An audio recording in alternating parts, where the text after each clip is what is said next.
The hardest part of investing is choosing what to invest in. There are so many options out there, and even if the stock or whatever investment you choose goes up 10 or 15%, there's always the opportunity cost of what you could have invested in. There was always going to be something else that outperformed what you picked, and that could have been by 15 or even 20%. Myself personally, I'm investing in dividend stocks because of all the market uncertainty at the moment. With all the volatility, I want to minimise the risk of my portfolio dropping in value, and I picked dividend stocks that are likely to keep paying dividends throughout any kind of market crisis. And despite their share price falling 40 or 50%, it just means I can buy more of the stock at a cheaper price and increase my overall dividend yield. So once you've chosen what you want to invest in, the next hardest part is how much should you give that particular investment? How do you allocate percentages in your resources into what to invest, what's going to give you the best return? So I kind of base my allocation of my pie, I'll just go into it here, there's 4 main factors that I pick from. So obviously we've got the value, the price of the stock, how much company are we getting for our money, the kind of dividends they pay, what dividend yield, how often, how reliable is it, the health of the company, if there is a market downturn or crisis, how are they going to fare, what are they going to do, and also of course their future earnings potential.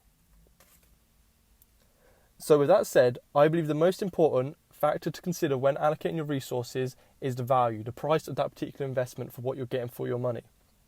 So now price is important for several reasons. Obviously the main and obvious one being the lower you buy it, the more potential it has to go and increase the overall value. But secondly, if you're investing in strong dividend companies, the lower the price, if they're still paying a good dividend, you're getting a higher dividend yield, meaning you're paying a certain amount and getting more money and the same amount of dividend you would be if you were paying it at a higher price. So with that said, if the price does get too high, I will lower the percentage, so I'll show you here. So for example, if my realty income, if I was assessing it and I thought, you know what, that it's been going non-stop for a couple of months or years now, I'm thinking the company's kind of taken down, it's kind of tailing off, it's not going to be that strong, so I'm going to lower my price and give it to something that might be particularly cheaper. For example, British tobacco, I'll increase my holding to that to replace the amount I reduced realty income. So this doesn't mean selling the stock, it just means when I invest more money into this particular pie, it means more of that money will be going to the stock that I allocated a higher percentage of, and less of it will go to the stock that I reduced my holdings in.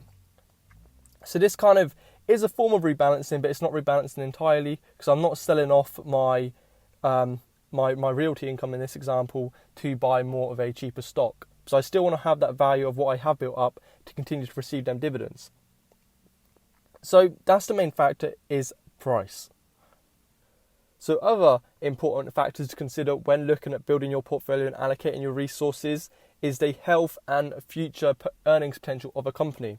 So health is obviously important because if the market does drop and the company loses revenue, it needs to be able to sustain itself and preferably continue to pay dividends if possible. So health of a company can obviously change with time and exceptional circumstances. For example, a good example to look at now is Disney. Obviously with the coronavirus lockdown, their parks have shut, and that's a huge part of Disney's revenue. As a result, Disney's burning through a lot of cash right now, and it has had to postpone its dividend payments.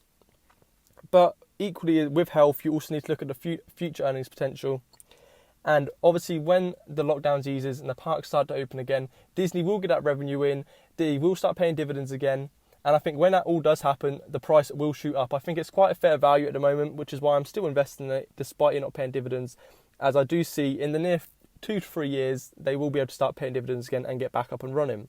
It does have that strong brand image and that reputable name where you can trust and feel things will work out in the long run. So, as well as health being important, the future is potential, like I mentioned with Disney, but also in other aspects. You need to look at the future earnings potential of a company to justify its price and value. As I mentioned, I believe value is the most important thing when buying a stock, and if I do see something particularly cheaper, I might allocate it a higher percentage in my pie. And that's for several reasons, like I mentioned earlier. But having a strong future, it can be having upcoming projects in the pipeline. Obviously, another example of this is Tesla. They're very innovative, and their price at the moment is skyrocketing. It's well over their current earnings, and that's because people have a lot of faith that they're going to continue to innovate and release new products that people want to buy, and they're going to be able to do that with their opening their new plants. They're going to be able to create them products cheaper, and more people are going to buy it, and it's just going to generate more and more revenues and profits for that company. So I think health, and which is like the current status of a company, and the future go hand in hand, and you do need to evaluate both, but both are equally important. So they're the main things of how I look at my and allocate my resources in my 212 pie. So to wrap the video up, there are loads of different strategies you can adopt and choose from when choosing how to allocate your resources and your money and your funds into different stocks. And also, bigger than stocks, you can look at the cryptocurrencies, commodities, even real estate if you've got a big enough pot of money at the moment. But you do need to account for your own risk level and your own goals. Obviously, bear in mind my personal goals at the moment. In this Trading 212 dividend portfolio, this is very much long term. This is looking at the next 20 to 30 years, and I'm currently aiming for around a 4% dividend yield. So this determines what kind of stocks and shares I choose and the risk I'm willing to allocate to them.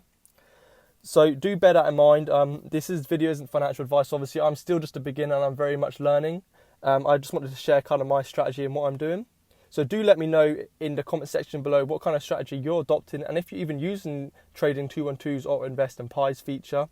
And also let me know what you think of my strategy. I'm definitely up for hearing your guys' thoughts, and I look forward to hearing it. So thanks for watching. I'll catch you guys next time.